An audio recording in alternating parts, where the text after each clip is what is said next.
নমস্কার, আমি তৃণমূল কংগ্রেসের মুখপাত্র রিজু দত্ত। আপনারা সকলেই জানেন ৪ঠা মে বাংলার বিধানসভার ফল বেরিয়েছে। বাংলার মানুষ দুহাত তুলে বিজেপিকে আশীর্বাদ করেছে এবং বাংলায় পরিবর্তন হয়েছে। আগামী ৯ই মে নতুন সরকার গঠন হবে বাংলায়।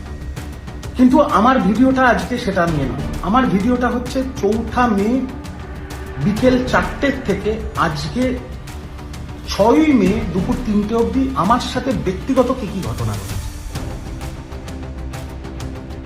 আপনারা জানেন যে আমার দল তৃণমূল কংগ্রেস কাউন্টিং অবজারভার করে পূর্ব মেদিনীপুরে পাঠায়।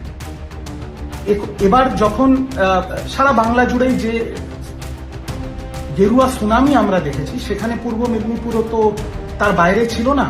পূর্ব মেদিনীপুরে যখন তৃণমূল পিছিয়ে ব্যাকফুটে এবং বিজেপি হৈ হৈ করে জিতছে, তখন শেষ মুহূর্তে আমি পূর্ব মেদিনীপুর থেকে বেরিয়ে আসি এবং বাড়ি ফিরে আসি।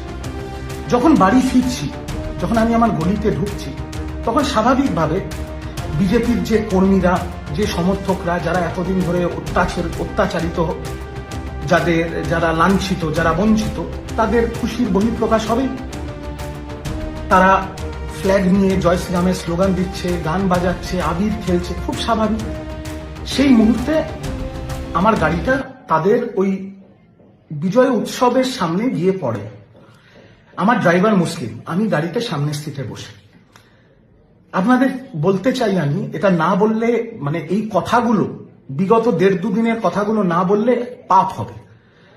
আমার মণ্ডল সভাপতি সেই সময় যদি সে চাইতো, আমার গায়ে আবির লাগিয়ে দিতে পারত, আমার গাড়ি ভাঙচুর করতে পারত, আমার মুসলিম ড্রাইভারকে মারতে পারত, আমাকেও চড়থাপ্পড় মারতে পারত।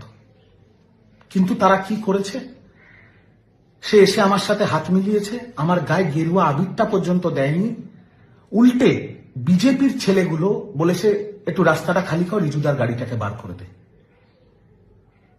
নাম্বার 1।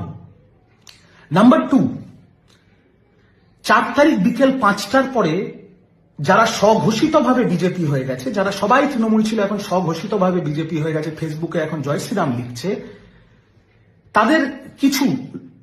তাদের মধ্যে থেকে 4 তারিখ রাত্রেবেলা আমার বাড়ির সামনে মদ খেয়ে অকথ্য ভাষায় খিস্তি খেয়র, আমার মা একজন ডাক্তার, নন পলিটিক্যাল, প্র্যাকটিসিং গাইনোকোলজিস্ট, তাকে অনেক রকম থ্রেট দেওয়া, আমার স্ত্রী অরাজনৈতিক একটা প্রাইভেট কোম্পানিতে চাকরি করে, তাকে